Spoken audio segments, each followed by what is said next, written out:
እንዴት ከረማችሁ? እንዴት አደራችሁ? ከሁሉ አስቀድሜ ለዚህ ታሪካዊ ቀን በዚህ መልክ ለማሰባሰብ ያበቃንን ፈጣሪያችንን ለማመስገን እወዳለሁ።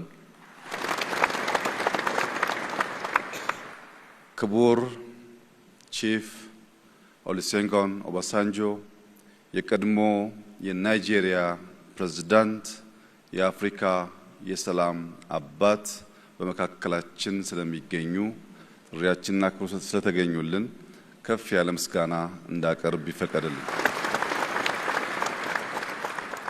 የቀድሞ የኢፌዴሪ ፕሬዝዳንት ክቡር ዶክተር ሙላቱ ተሾመ፣ የሕዝብ ተወካዮች ምክር ቤት አፈ ጉባኤ ክቡር ታገሰ ጫፎ፣ የፌዴሬሽን ምክር ቤት አፈ ጉባኤ ክቡር አገኘው ተሻገር፣ ምክትል ጠቅላይ ሚኒስትር ተመስገን ጥሩነህ፣ ክቡር የጠቅላይ ፍርድ ቤት ፕሬዝዳንት ቴዎድሮስ ምህረት፣ የፓርቲያችን ምክትል ፕሬዝዳንት አደን ፋራህ፣ የኢጋድ ዋና ጸሐፊ ዶክተር ወርቅነህ ገበየሁ፣ የኢትዮጵያ ጠቅላይ ኢታማጆር ሹም ፊልድ ማርሻል ብርሃኑ ጁላ፣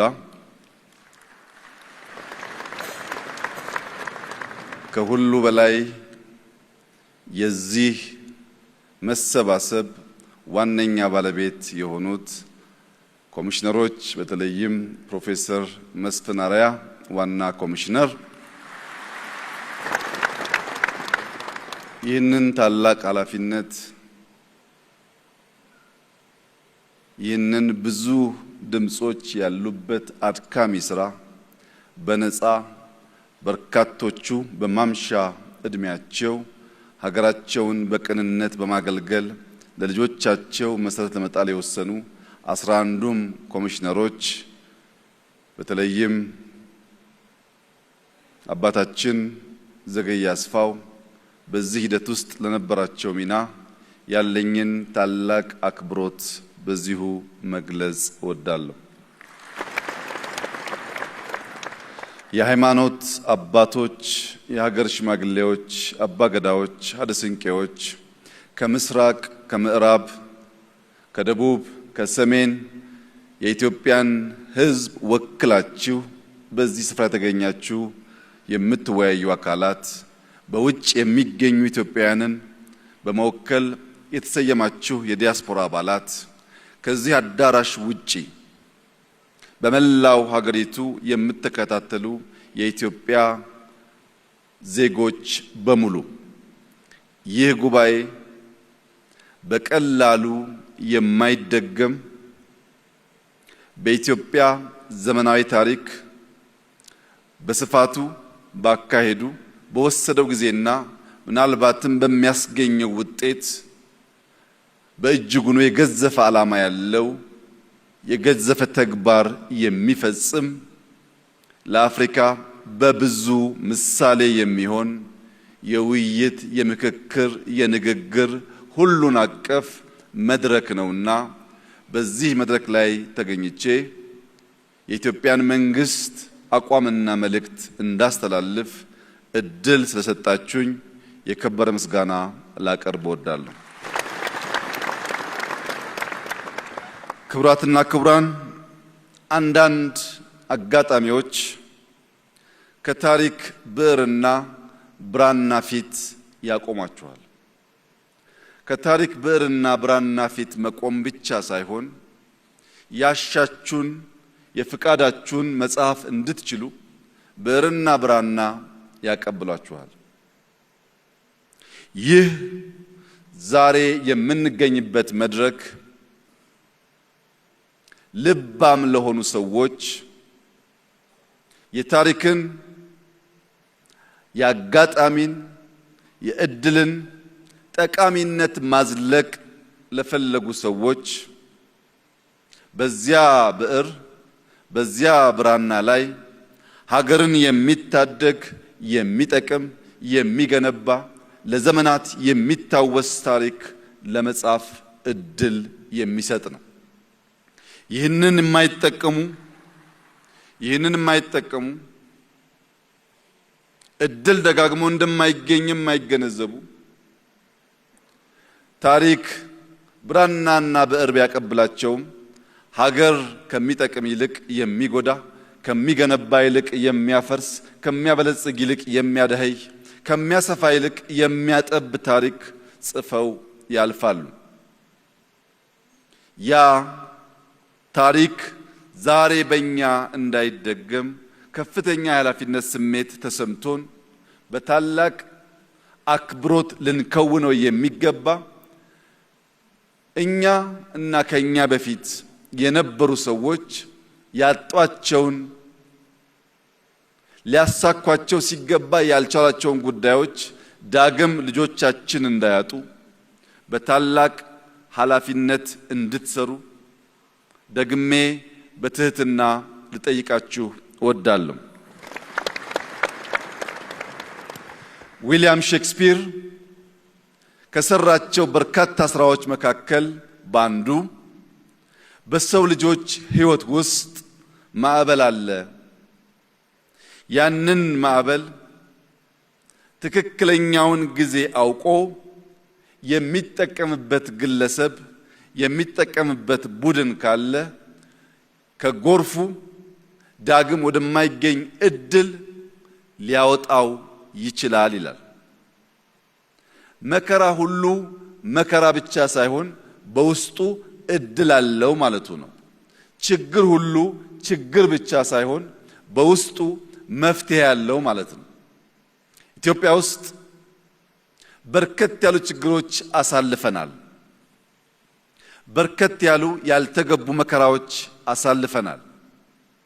ነገር ግን ይህንን መከራ ወደ እድል መቀየር ከቻል ይህንን ፈተና ወደ ዘላቂ መፍትሄ ማሻገር ከቻል ልጆቻችን ከኛ በተሻለ ሰላም ከኛ በተሻለ ብልጽግና ከኛ በተሻለ የኑሮ ዘዬ መኖር ስለሚያስችላቸው ያንን የሚገባቸውን ያማረ የተዋበ የኑሮ ዘዬ መከተል የሚችሉ ትውልዶች መፍጠር እንድንችል ይህንን መልካም አጋጣሚ ይህንን የመከራ ወራትና ዘመን ወደ እድል መቀየር የምንችል የምትችሉ እንድትሆኑ እንድንሆን ምኞቴ ከፍ ያለ ነው።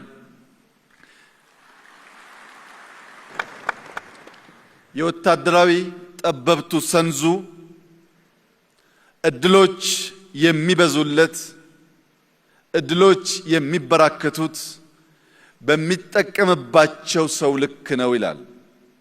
አንዳንድ እድል ይገኝና መጠቀም የሚሳነን ከሆነ ዳግም ያንን እድል ማግኘት አስቸጋሪ ይሆናል። እድል ሲገኝ በቅጡ፣ እድል ሲገኝ በኃላፊነት ስሜት፣ እድል ሲገኝ በመሰጠት የምንጠቀምበት ከሆነ እድል ደጋግሞ ወደኛ ይመጣል። ለምሳሌ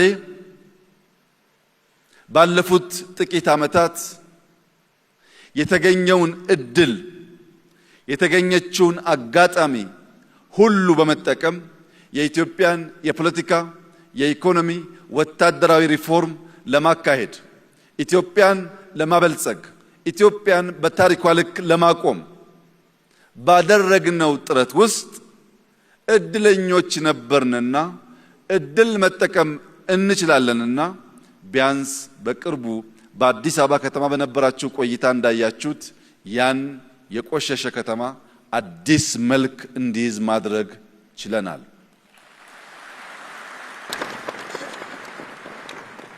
ዛሬም የምናገኛትን እያንዳንዷን ደቂቃ፣ እያንዳንዷን ሰዓት፣ እያንዳንዷን ቀን እንደ ታላቅ እድልና ስጦታ በማመን በመጠቀም የኢትዮጵያን ብልጽግና መሰረት ለመጣል ደከመን ሰለቸን ሳንል የምንተጋ መሆናችንን በድጋሚ ላረጋግጥላችሁ እወዳለሁ። ይህ ምክክር ለምን አስፈለገ? ይህ ምክክር ከተለመደው ጥቂት ሰዎች ተሰብስበው ተመካክረው ከሚወስኑት አቅጣጫ በተለየ መንገድ በመቶ ሺዎች በሁሉም አቅጣጫ ሴቶችና ወንዶች የኢትዮጵያ ልጆች በሀገር ውስጥና ከሀገር ውጭ ያሉ ዜጎች መክረው 4 ዓመት ሙሉ የፈጀ አድካሚ ጉዞ ለምን ማድረግ አስፈለገ? ሁላችሁም እንደምታውቁት ኢትዮጵያ እጅግ ታሪክ ጠገብ ጥንታዊት ሀገር ናት። በንግግሮች፣ በጽሁፎች፣ በሚታዩ በሚጨበጡ ቅርሶች ከዚያም ባሻገር የሰው ልጅ መገኛ በመሆኗ ሳይንሳዊ በሆነ መንገድ ባሉ ማረጋገጫዎች ሁሉ ጥንታዊነቷ አሌ የማይባል የማያከራክር እውነት ነው።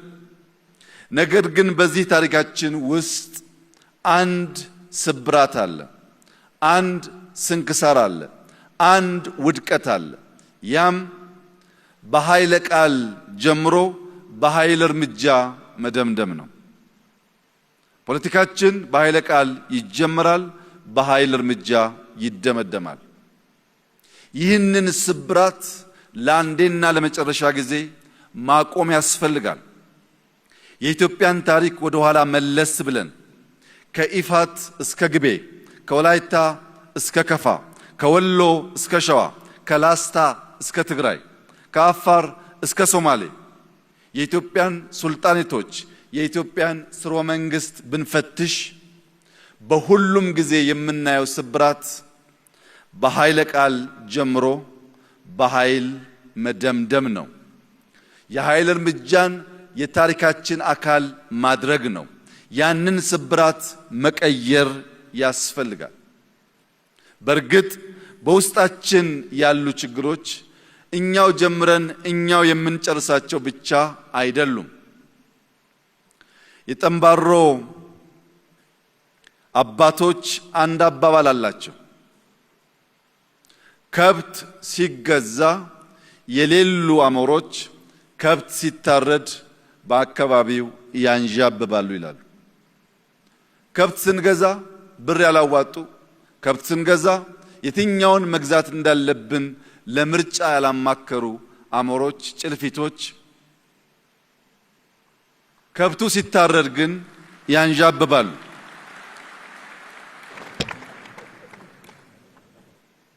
ኢትዮጵያ ውስጥ ኮሽ ሲል ያደፈጡ የሚነቁ የዘመናት ያልተቋረጠ የጠላትነት ስሜት ያላቸው አገራት አሉ። የኢትዮጵያን ታሪክ ከጉንደት እስከ ጉራ፣ ከአድዋ እስከ ማይጮ፣ ከካራማራ እስከ ባድመ እያንዳንዱን ብትፈትሹት ስንገነባ ያደፈጡ፣ ስንጨቃጨቅ እድል ጊዜ ጠብቀው ጣልቃ ሽብልቅ እየገቡ መሻቶቻችን እንዳንከውን የሚያደርጉ ኃይሎች አሉ። በዚህ የሽብልቅ ጉዞ በእኛ ስንፍና በነሱ ጊዜን በመጠቀም የሽብልቅ ጉዞ የጥንቱን ታሪክ ብንተው በቅርቡ ቀይ ባህርን ያጣንበት አጋጣሚ የዚህ እኩይ ታሪካዊ ክስተት አንዱ መገለጫ ነው። ኢትዮጵያ ለሺህ ዘመናት ያስተዳደረችውን በባለቤትነት የያዘችውን ለራሷም ለከባቢውም መጠቀሚያ ያኖረችውን ቀይ ባህር ያልተመረጠ መንግስት፣ ያልተወያየ መንግስት በሸፍጥ ኢትዮጵያን የጂኦግራፊ እስረኛ እንዲያደርግ ያደረገበት ዋናው ምክንያት በውስጥ ያለን ስንፍና እንጂ የኢትዮጵያን መሻትና ጥቅም ማስቆም የሚችል ኃይል ስለነበረ ስላለ ስለሚኖር አይደለም። ሁልጊዜም ጥቅማችን አሳልፈን የምንሰጠው ስንገነባ ያልነበሩ ስንሿኮት ስንጣላ የሚያንዣብቡ አሞሮች ስላሉ ነው። አሞራ ሲታረድ ይመጣል፣ ሲገነባ የለም። ህዳሴን ስንገነባ እኛ ጋር ያልነበሩ፣ ከተሞቻችን ሲያሸበርቁ እኛ ጋር ያልነበሩ፣ ልማት ስንጀምር እኛ ጋር ያልነበሩ፣ እርስ በርስ ስንጨቃጨቅ ግን ከየት መጡ ሳይባሉ ጥይት ሲያቀብሉ፣ ብር ሲያቀብሉ፣ በሚዲያ ፕሮፓጋንዳ ሲያደርጉ ይታያል። እጅግ የተከበረው የኢትዮጵያ ሕዝብ አንድ ነገር ልብ እንዲል እፈልጋለሁ። ምንም ጉዳይ በውስጥ ቢያከራክረን፣ ምንም ጉዳይ በውስጥ ቢያጨቃጭቀን፣ እንዲህ ባለው መድረክ መነጋገር፣ መወያየት፣ መፍታት ስለምንችል ለሌሎች ኃይሎች ጥቅም የኢትዮጵያን መሻት፣ የኢትዮጵያን ብሔራዊ ፍላጎት አሳልፈን የምንሰጥ፣ በታሪክ ውስጥ እንክርዳድ ሆነን የምንታይ ዜጎች ላለመሆን እያንዳንዳችን ጥረት ማድረግ ይኖርብናል።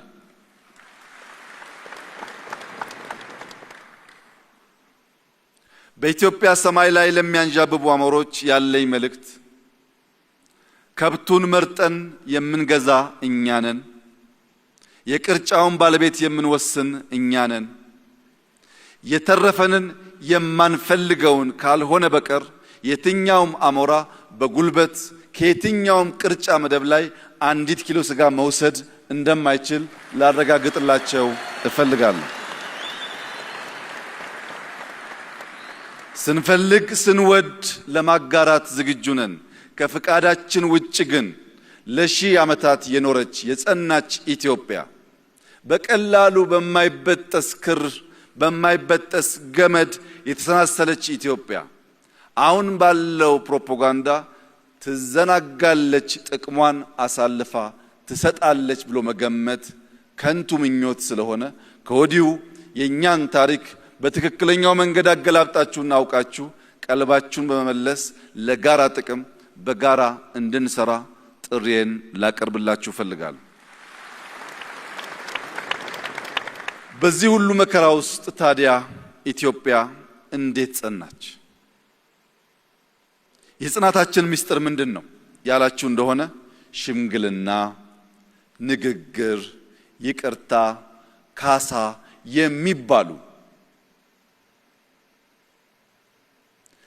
ሳይንስ በቀላሉ መርምሮ ፈትሾ ሊመልሳቸው የማይችሉ ድልብ ሀብት በእኛ ሕዝብ ልምምድ ውስጥ ነበረ። ይጋጫል፣ ግን ይነጋገርና በይቅርታ በካሳ ይፈታል። ይህ ንግግርና የይቅርታ ባህላችን ኢትዮጵያን አጽንቷል። ይህ ውይይት፣ ይህ ምክክር፣ ይህ ንግግር በዚያ ባህላችን ላይ የሚንተራስ ከሆነ ለኛ ብቻ ሳይሆን ለሚቀጥሉት በርካታ አስርት ዓመታት የሚዘልቅ የሚያቆይ መሰረት መጣል ይችላል። ከባህላችን፣ ከማንነታችን፣ ከታሪካችን ሳንነቀል ፈቅደን ወደን በደስታ በፍቅር ስሜት በኃላፊነት ስሜት ይህንን ውይይት የምናካሂድ ከሆነ ካለምንም ጥርጥር ልጆቻችን የበለጸገች የጸናች ኢትዮጵያን መረከብ የሚችሉ ይሆናል። ይህ ባህላችን በቀጥታ ከዋርካ ዛፍ ጋር የተሳሰረ ነው። ኢትዮጵያና ዋርካ ከፍተኛ ቁርኝት አላቸው። በዋርካ ስር ሽምግልና እንቀመጣለን። በዋርካ ስር ለትዳር ሽምግልናን እንጠይቃለን። በዋርካ ስር የሃይማኖት ትምህርቶች እንማራለን። በዋርካ ስር አባቶች ዘር ያስቆጥሩናል። በዋርካ ስር እንማማራለን። በዋርካ ስር እናርፋለን። ባለፉት ጥቂት ዓመታት ዋርካን የመቁረጥ ባህል ሲሰፋ ምክክሩ እየቀነሰ ንግግሩ እየቀነሰ አንተ ትብስ አንቺ ትብሽ የሚለው ባህላችን ከኔ ወዲያማ እኔ ብቻ እኔ ካላልኩ እኔ የምፈልገው ካልሆነ የሚል አደገኛ ልምምድ ተቀየረ።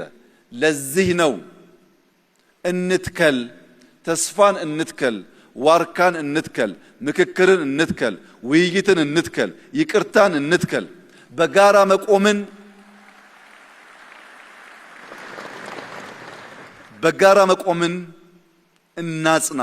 በዚያ ብቻ ነው ሁላችን ተጠቃሚ፣ ሁላችን አሸናፊ የምንሆነው። የኦሮሞ አባቶች ተርቱ አፋን ጋሪ አፈጋሪ ጫላ ይላል። መልካም ንግግር ከመልካም አልጋ የተሻለ ያሳርፋል ማለት ነው። ሰው በውስጡ ነገር ካለው ምንም አልጋው ያማረ ቢሆን ይገላበጣል እንጂ አይተኛም። ውስጡ ያረፈ ሰው ግን መደብ ላይም ቢሆን ድንጋይ ተንተርሶ መተኛት ይችላል። ውስጣችን ሰላም እንዲሆን መልካም እንቅልፍ እንድንተኛ ለሰፈሬ እኔ ወገኔ ለምለው ለኔ ከባቢ ብላችሁ ሳይሆን ለኢትዮጵያ ብላችሁ እንድትመክሩ በታላቅ ትህትና አደራ ልላችሁ ፈልጋለሁ። ለዛሬ አትምከሩ፣ ለነገ ምከሩ። ለናንተ አትምከሩ፣ ለልጆቻችሁ ምከሩ። አሁን የምንመካከረው ስለ ትናንትናው አይደለም። የትናንትናን ችግር ፈተን ለነገ መልካም መሰረት ለማኖር ነውና እያንዳንዱ ተወያይ፣ እያንዳንዱ ተወካይ ልጆቹን እያሰበ ለመመካከር የወሰነ መሆን አለበት። ይህንን ስናደርግ ግን የአፋር አባቶች ምክር ከልባችን ማቆየት አለብን። አፋሮች አንድ ቦታ ተቀምጠህ አንድ ቦታ ሆነ በዚያኛው ወገን ያለውን ችግር ልትረዳ አትችልምና ተነስ፣ ሂድ፣ ያኛው ወገን ምን እንደሚያስብ ምን ጥያቄ እንዳለው አድምጥ። ሳትሄድ ሳታደምጥ ሳትጠይቅ የወል የሆነ የጋራ የሆነ መፍትሄ ልታመጣ አትችልም ይላሉ። ሶማሌዎች ጥያቄ አላቸው፣ አፋሮች አድምጧቸው። ትግራዮች ጥያቄ አሏቸው፣ ወላይታዎች ሲዳማዎች አድምጧቸው። ዳሰነች አሌ ጥያቄ ያለው፣ ኦሮሞዎች አማሮች አድምጧቸው። በተለይ ኦሮሞዎችና አማሮች ዳሰነችን፣ ኮንሶን፣ አሌን ካላደመጣችሁ ኢትዮጵያን ልታጸኑ አትችሉም። ምንም ጥርጥር የለውም። በቁጥር ትላልቅ ህዝቦች ናችሁ። ትናንሾቹን ካላከበራችሁ፣ ትናንሾቹን ካላደመጣችሁ፣ በቁጥር ብቻ የኛ ፍላጎት ይሁን ካላችሁ ይህ ውይይት አይሳካም። ይህ ውይይት የሚሳካው አሌ ጥያቄ ሲጠይቅ ጋሞ የማይጎዳ ከሆነ ያ ጥያቄ የማይጎዳው ከሆነ አሌም መቀበል አለበት። አሌ ጥያቄ ሲጠይቅ ጥያቄው ጎፋን የሚጎዳ ከሆነ ግን አሌ ጥያቄውን መሳብ አለበት። ማንም ሳይጎዳ በጋራ መጠቀም የምንችልባቸውን ጉዳዮች አንስተን ለኔ ሳይሆን ለኛ፣ ለሰፈሬ ሳይሆን ለኢትዮጵያ ማለት ከቻል ይህ ምክክር ፍሬያማ ይሆናል። የደከሙ ኮሚሽነሮች በማምሻ እድሜያቸው ለኢትዮጵያ ልፋታቸው ምንዳቸው የዚህ ውይይት ውጤት ይሆናል።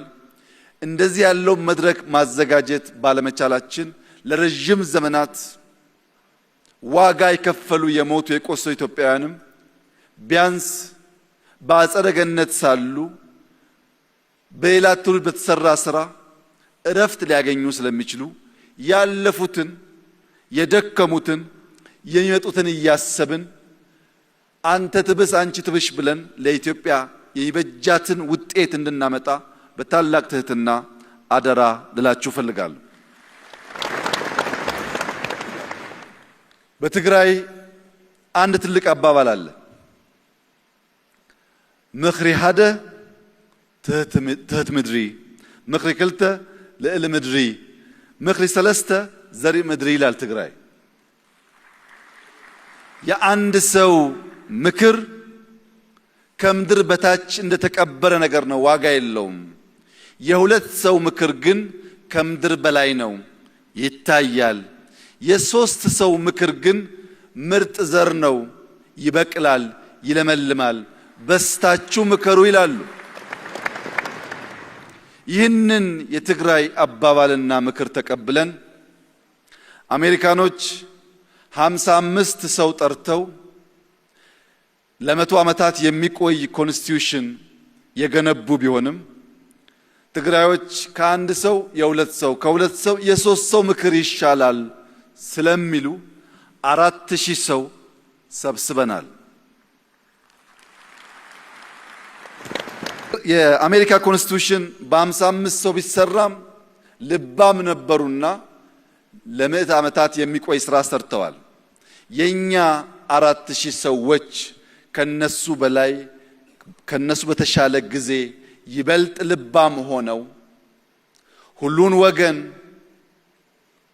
መላው ኢትዮጵያን የሚሰበስብ ምክክር ቢያደርጉ በቀጣይ የሚኖረን ህገ መንግስት ከዚህ ቀደም እንደለመድነው የመጣ ሁሉ የሚቀደው ሳይሆን እኛ በ4000 ጀምረናል። በ10000 ምክክር ሳያደርግ አንድም ሰው መቀየር አይችልም ማለት ነው። እኛ 4 ዓመት ተመካክረናል። 8 ዓመት ሳይመካከር መቀየር አይችልም ማለት ነው። ስለዚህም ዛሬን ሳይሆን ነገ ዘልቆ የሚሄድ ለትውልድ የሚበጅ ምክክር፣ ውይይት እና ውጤት እንድናመጣ አንድ ቁልፍ መልእክት አለኝ። ያም ቀፎዋን የጣለች ንብ ማር አትሰጥም። ማር ለመስጠት በቀፎ ውስጥ መቆየት ያስፈልጋል። ይህ 4000 ስብስብ መልካም ነገር መስጠት የሚቻለው በዚህ ጉባኤ አዳራሽ ውስጥ ሐሳቡን ልቡን ሰብስቦ ሌላኛውን ወገን ማድመጥ ሲችል ነው እንጂ ማታ ማታ እየወጣ ፌስቡክ የሚያይ ከሆነ ማታ ማታ እየወጣ ምክር የሚያደምጥ ከሆነ ማታ ማታ እየወጣ ይህንን አውድ ያልተገነዘቡ ሰዎች መልእክት የሚጭኑበት ከሆነ ያንብ ማር አይሰጥም። ቀፎው እዚህ ነው ያለው። ልባችን እዚህ ይሁን፣ አእምሯችን እዚህ ይሁን። ልባችንና አእምሯችን እዚህ ቢሆንም አሜሪካ ያለውንም ደቡብ ኦሞ ያለውንም ባድመ ያለውንም ጋምቤላ ያለውንም ጎዴ ያለውንም አሳይታ ያለውንም የሚያስብ ግን መሆን አለበት። ውይይታችን ከዚህ አዳራሽ ተነስቶ እንደ ፀሐይ ወደ መላ ኢትዮጵያ የሚያበራ ከሆነ ለሁላችን ይፈይዳል። ሰዎች ብዙ ሐሳብ አላቸው፣ ብዙ መሻት አላቸው። ቅድም እንደተባለው ግን ምክክር፣ ውይይት ማድመጥ አይፈልጉም፣ ማዘዝ ይፈልጋሉ። ያን ላለፉት 100 ዓመታት አየነው። የልጅ ኢያሱን ዘመን ብታዩ፣ የአፄ ኃይለ ሥላሴን ዘመን ብታዩ፣ የደርግን ዘመን ብታዩ፣ የኢህአዴግን ዘመን ብታዩ በመላ ጊዜ ውስጥ ለመደማመጥ እንዲህ ያለውን መድረክ ለመፍጠር ባለመቻላችን ምክንያት ጥቂቶች እየወሰኑ ለረጅም ዘመን የሚጠቅመን ነገር ማቆየት ስላልቻሉ ይህ ጉባኤ በሰማይም በምድርም ታላቅ ኃላፊነት ያለበት የ130 ሚሊዮን ዜጎች የዛሬ የ200 300 ሚሊዮን ዜጎች የነገ ኃላፊነት ያለበት እድለኛ ስብስብ ነውና ይህንን የታሪክ ብዕርና ብራና ሳታባክኑ ለኢትዮጵያ መልካም ለአፍሪካ አስተማሪ የሆነ እጅግ የማይጠበቅ ሁላችን የሚሰበስብ ሰላም የሚያጸና ልማት የሚያመጣ ለእያንዳንዳችሁ እርካታን የሚያጎናጽፍ ለመላው ኢትዮጵያውያን እረፍት የሚሰጥ ውጤት እንድታመጡ በታላቅ ትህትና አደራ ልላችሁ ፈልጋለሁ። ኢትዮጵያ ትበለጽጋለች። ኢትዮጵያ ዛሬም እንደ ትናንቱ ለአፍሪካ ምሳሌ ትሆናለች። ኢትዮጵያ ማዕበል መከራ አይኑር አትልም። ማዕበል መከራን ወደ ዕድል ትቀይራለች። ኢትዮጵያ በዚህ ጉባኤ መሰረት ሰላማዊ የስልጣን ሽግግር ባህልን ታጸናለች። የጀመርናቸውን መልካም ዘሮች እንዘራለን፣ እንንከባከባለን፣ ዛፍ እናደርጋቸዋለን። ነገር ግን ከሚያፈሩት ፍሬ እኛ ሳንሆን ትውልድ እንዲጠቀም እናደርጋለን። ያሰብነው የጀመርነው እንዲከናወን የልባችንን አይቶ ከሚገባን በላይ የረዳን ፈጣሪያችን የተመሰገነ ይሁን። ኢትዮጵያ በልጆቿ ጥረት ታፍራና ተከብራ ለዘላለም ትኑር። ኢትዮጵያ በታማኝ የምክክር ተወካዮች ለትውልድ የሚበጅ የሚዘልቅ ሐሳብ እንድታመነጭ እያንዳንዱ የበኩሉ እንዲያደርግ ፈጣሪ እንዲያግዛችሁ ጸሎቴ ነው። ዛሬ የሃይማኖት አባትነት ሽታ ያላቸው ሀገራቸውን የሚወዱ የፖለቲካ የተደበቀ ዓላማ የሌላቸው በብሔር የተደበቀ ዓላማ የሌላቸው ምርጥ አባቶች ጸሎት አድርሰውልናል። እነዚህ አባቶች ዛሬ እዚህ ብቻ ሳይሆን ሲመለሱ በየአብያተ ክርስቲያኑ፣ በየቸርቹ፣ በየመስጂዱ፣ በተለያየ የእምነት ቦታ ከውጭ ያሉ ሰዎች እዚህ ይላሉ ሰዎች ልቦና፣ ማስተዋል፣ ፍቅር እንዲሰጣቸው በጸሎት በዱዓ እንድታስባቸው አደራላችሁ ፈልጋለሁ። በመጨረሻም ላለፉት 4 ዓመታት በብዙ ችግር ፈተና ውስጥ ይህ ጉዳይ ለዚህ እንዲበቃ ያደረጋችሁ የምክክር ኮሚሽን አባላት በሙሉ ለኢትዮጵያ ታላቅ ውለታ ውላችኋል። በጀግንነት በተሰጣችሁ ኃላፊነት ተፋልማችኋል። እንደወረደባችሁ ዱላ ቢሆን ባትገኙ ነበር፣ ተቋቁማችኋል። ለዚህ ሁሉ በጀግንነት የተሞላ ተግባራችሁ የኢፌዴሪ መንግስት፣ የዛሬው የኢትዮጵያ ትውልድና የነገው ትውልድ ያመሰግናችኋል። ጊዜያችሁ ያማረ የሰመረ ለትውልድ የሚተርፍ ያድርግላችሁ። እጅግ አድርጌ አመሰግናለሁ።